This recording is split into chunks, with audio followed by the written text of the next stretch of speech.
Sebenarnya aku awalnya nggak mau ke China.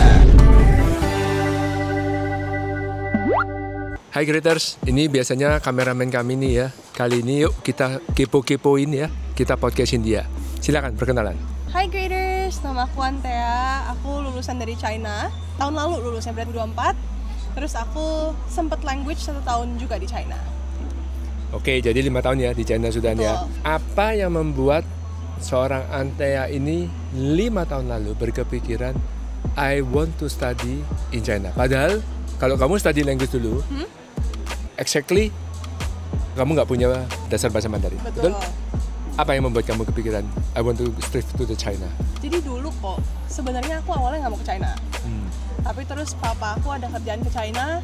Dia sampai di China dia bilang kayak, karena kamu nggak ada pilihan lain, kamu ke China. I cut. Papa kemana waktu itu? Kamu ikut papa kemana? Aku nggak ikut papa. Jadi papa sama mama doang. Oh, papa mama doang. Kamu di Jakarta. Oke. By the way, mereka berdua juga nggak bisa Mandarin kok. Ya, oke. Terus mereka ke Shanghai. Terus di Shanghai kok mereka lihat China tuh rapi, nggak kayak di media gitu loh. Kan di media 5 tahun yang lalu China tuh kotor lah, bahaya lah. Pas mereka nyampe Shanghai kok bersih gitu. Beda. Terus di Shanghai dia ngobrol sama orang sini, maksudnya orang Indonesia yang di sini. Wah, kalau mau belajar di Hangzhou, pergilah mereka ke Hangzhou. Di Hangzhou itu mereka lihat rapih, bersih. Terus mereka langsung call aku, kamu nggak ada pilihan, kamu ke China. Oke. Actually kamu aslinya mau kemana? Tadinya mau ke Korea kok. Jadi aku dulu udah belajar bahasa Korea, aku dapat full scholarship bahkan di Korea. Tapi sama papa mama suruh tinggalin, you go to China. Oke. Nah, selama di China nih, tahun pertama masih ngulang lagi belajar bahasa. By the way, kamu bisa Hanko tuh? Bisa. Hanyun. Wah, keren. Nah, jadi menyesal nggak sih sudah belajar bahasa Korea mati-matian sampai dapat scholarship, akhirnya harus mulai dari yang nol bebek lagi? Kalau sekarang ya kok, aku nggak nyesel sama sekali sih. Karena dulu tuh sebenarnya gini, alasan kenapa papa mama suruh ninggalin Korea itu karena melihat prospek lah ya. Jadi di mana-mana dulu tuh 5 tahun yang lalu pas papa ke luar negeri di toko ya, selalu ada 2 payment cashier gitu. Satu English, satu Mandarin. Terus papa kayak kok di seluruh dunia tuh ada counter Mandarin gitu, berarti kan seluruh dunia butuh China. Sedangkan kalau waktu itu aku Korea, mungkin bahasa Korea cuma aku bisa pakai di Korea gitu. Jadi sekarang terbukti banget Mandarin tuh kepake banget kok di semua bidang gitu loh. Aku ketemu orang, pasti kebanyakan tuh in business juga semua tuh butuhnya Mandarin. Dan sekarang nyari kerjaan kalau misalnya bisa bahasa Mandarin, fresh graduate, gaji bisa 2 kali lipat, 3 kali lipat. Teman-teman aku pun yang lulus sekarang gitu. Jadi for me sih aku gak regret sama sekali sih kok waktu itu. Bahkan aku thank my dad. Jadi waktu itu tuh aku sempat kesel kok. Udah dapet scholarship penuh. PT ya? Iyalah kok, aku udah belajar bahasa sendiri, Korea udah bisa. Tiba-tiba suruh mulai dari nol, awalnya aku kesel, kayak kenapa sih gitu. Tapi now, even pas aku graduate tuh aku bilang ke papa thank you. Nah, udah maksa gitu. Gitu sih kok.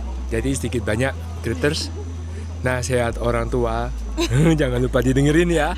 Ya, contohnya ini Antea nih ya. Pasti ada base-nya ya kok. Oke, nah kuliah di Hangzhou berarti? Betul. Di univ apa? Bahasa aku di Zhejiang University, terus aku kuliahnya di Alibaba Business School. Oke. Full in Mandarin kan? Bukan Inggris kan? Ya full in Mandarin. Oh, nice. Terus sekarang bilingual. Bilingual, oke. Selama kehidupan 5 tahun ini, apa sih yang kamu rasakan tentang negara China ini sekarang? Wah, China itu perkembangannya ya kok. Aku nggak tahu gimana caranya sebuah negara tuh bisa berkembang kamu kayak kan gini 5 tahun gitu. di sini ya, berarti kamu mengikuti perkembangannya year ke year. Betul. Sekarang pas aku datang nih ya kok, aku udah ngerasa Hangzhou sendiri itu bersih. Terus habis itu orang-orangnya juga mereka tuh sangat efisien. 2019 aku ngerasain kayak gitu. Terus, 2019? Iya. Padahal masih habis itu kena COVID masih. Habis itu COVID kan padahal kayak negara-negara tuh kayak semuanya datang dari China gitu-gitu. Di saat kita di Indonesia tuh mungkin yang aku rasain, yang aku dengar juga dari teman-teman di Indonesia tuh bingung gitu mau beli makan di mana, mau beli bahan makanan di mana. Yang teman-teman China aku bilang dianterin makanan terus supply gitu dari pemerintah. Yang seperti yang diberitakan ya. Iya. They send the supply to your house. Benar. Jadi itu tuh benar-benar regular dan bukan cuma sekali terus diliput media terus selesai gitu. Dari situ terus balik ke China, itu lebih gila lagi, kayaknya semuanya tuh dibenerin selama COVID. Jadi mumpung semuanya tuh lagi di rumah, Fasilitas umumnya kayaknya dibenerin semua loh kok. Oke. Bandara jadi lebih bagus, lebih besar. Terus orang-orang kayaknya punya waktu untuk apa ya? Untuk memperbaiki diri gitu loh. Pas aku balik kayaknya Inggris orang-orang lebih bagus. Oke. Mungkin otodidak ya. 2022. Pertama kali buka lagi ya. Pertama buka lagi 2022. Semua prosesnya tuh oke banget. Karantina juga makanan, minuman itu on time, terus swab on time gitu-gitu. Terus setelah itu Hangzhou itu ada Asian Games kok. Ya. Nah, itu perubahan besar banget di Hangzhou. Kayaknya satu kota tuh dirombak penuh gara-gara Asian Games. Terus serunya pas aku lagi di Hangzhou itu kan Asian Games yang Indonesia, tim Indonesia tuh kan butuh murid-murid Indonesia untuk jadi translator, Oh ya, betul. Di situ tuh aku networkingnya dapat banget kok. Jadi aku kenal sama murid di seluruh Hangzhou. Nice. Terus abis itu ketemu orang-orang yang influential baru-baru juga. ya. Iya baru-baru. Bahkan teman-teman aku kayak Felix Iya dia sih, kerja Felix di salah satu tempat yang dia waktu itu ketemu di Asian Games itu. Dari situ sih China sih gila banget sih kok. Setiap aku ngelihat ya trotoar dia, aku selalu amazed by little things gitu. Mereka bikin trotoar panjang banget kok, yang kerjain cuma 2 orang. Aku kira bakal berbulan-bulan, ternyata nggak sampai seminggu udah beres gitu. China sih perkembangannya sih gila banget, apalagi di bidang AI, internet kayak gitu-gitu tuh kita bisa ngerasain sendiri soalnya MRT tiba-tiba ada yang baru lagi, lain MRT ada yang baru gitu-gitu kok.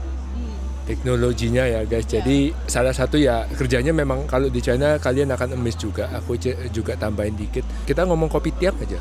Kopi tiam, coffee shop, seramai apapun coffee shop paling cuma 2 yang kerja, kadang pun cuma 1. Nah itu loh hebatnya. Jadi ya mereka memang dalam kerja sangat efisien ya. Ini mungkin salah satu culture yang harus yang kita tiru ya gitu ya. Plus ya teknologinya juga mumpuni sih memang. Aku ngeliatnya gini, kan kita pikir kalau misalnya ngelihat info di news gitu, sekarang China Waimai udah bisa pakai drone. Oh ya, aku belum coba tapi belum. Nah, tapi sekarang I don't know how tepatnya. Ada pilihannya gitu loh kok, dan itu tuh benar-benar bisa diakses sama warga lokal gitu. Kayak Alipay sekarang, dulunya tuh kita harus scan barcode. Sekarang tempel HP pakai NFC udah bisa kan? Tadi betul. Yang aku pernah coba masih yang kirim pakai robot ya. Kalau ke hotel ada yang telepon, berarti itu robot Waimaiku udah sampai tinggal ngambil. Itu sih kemarin malam ya. Sudah bertahun-tahun kalau itu aku sudah coba. Anyway, ini juga di Shanghai juga perkembangannya luar biasa. Kebetulan kita lagi di Shanghai. Aku baru jemput siswa ini, ternyata ada line baru yang hampir separuh kota kita bilang ya. Itu langsung Airport Express. Duduk manis sampai airport, nggak usah kemana-mana lagi ya. Sudah 3-4 tahun lah aku nggak ke Shanghai, aku pun nggak tahu ini kapan terbentuknya si MRT ini. Itu convenient banget sih. Setelah lulus dengan dasar Mandarin yang kamu punya, network yang kamu punya, Tia, kalau saya ingat sudah kerja juga. Betul. Sempat internship di China? Internship enggak, aku nggak sempat internship. Tapi langsung kerja. Ya. Ceritain dikit dong tentang kerjaanmu. Nah, itu lucunya kok. Di saat teman-temanku mungkin yang di Indo tuh lulus susah banget cari kerja, waktu itu aku sempat anxious juga kayak aduh aku udah mau lulus mau ngapain nih gitu kan, pengennya stay di China tadinya. Bahkan ya kok sebelum aku lulus itu udah ada 4-5 company yang nawarin aku, jadi aku belum sempat daftar sana sini gitu, tiba-tiba udah ditawarin lumayan banyak company gitu. Puji Tuhan juga sih. Bagaimana mereka bisa tahu tentang dirimu sampai kamu dicari? Nah ini sih kok yang aku mau highlight juga. Jadi kuliah di China memang bagus. Cuman satu lagi yang harus kita effort lebih adalah exposure. Jadi aku memang main TikTok, main Instagram, LinkedIn di-update. Itu tuh exposure to companies. Karena menurutku gini, saat sekarang itu orang susah nyari kerja, tapi at the same time company pun susah cari orang. Jadi, yang berkebutuhan yang pas ya, kebutuhannya harus pas. Betul. Jadi kalau misalnya kalian misalnya ada kelebihan dari kalian gitu, di-expose. Let people know, jangan cuman kayak aku bisa ini tapi I keep it myself. Itu it's not going to do you any good menurut aku. Nice. Selama 5 tahun, berapa banyak yang sudah kamu kunjungi di China, kota-kotanya? Wah, banyak banget lagi aku. Coba counting. Coba ya, Hangzhou, Shanghai, Nanjing, Yiwu, Guangzhou, Changsha, Chongqing, terus Wuhan, terus apa lagi ya? Shenzhen sama gua. Oh, Shenzhen. Ningbo. Apa lagi? Aku sampai lose count. Chicago, Chengdu. Wow. Terus Ada di atas, aku lupa namanya. Chongqing. Bukan di Buset. atas dekat Beijing, tapi bukan Beijing. Aku belum ke Beijing loh kok. What? Akhirnya ke Beijing. Oke. Tapi belum hatam ke China kalau belum ke Beijing. Banyak lah kok aku. Oke. Wah, ini jalan-jalan doang guys, bukan kuliah mah ini. Sekarang semua bisa pakai Kaotie kok. Ya. Ya kan, udah ada kereta cepat di mana-mana, tiketnya murah. Terus, Convenient banget ya. Iya, convenient banget. Jadi seru lah kok. Nice. Oke. Jadi itu guys, jangan lupa walaupun kalian memang mungkin tujuannya sekarang belum ke China, tapi sekarang ini, detik ini ada sebuah negara yang benar-benar amazed ya. You can look it for in the TikTok, you can look it in the Instagram, you can look it in YouTube. This one of the very high-tech country. Okay? Chase your dream. Come here. If you need any assistance to apply in China, you can contact me, Mr. Rahmat, Great Wall China Education Consultant. Thank you. Taya, please some words to the audience out there. Ya, oke. Yang mau ke China semangat. Yang belum mau ke China, I think it's already time for you to see the opportunities in China. Karena sekarang every industry needs Mandarin. Terus the best place to study Mandarin is in China. Gitu. Nggak bakal nyesel karena kalau mikirin sekolah ke luar negeri pasti mahal. Biaya hidup di China rata-rata 11-12 sama Jakarta. So coba aja kontak dulu ke Ko Rahmat and see what opportunities are there for you. Dan beasiswa juga banyak. Okay. Ya kan, Ko? Yes.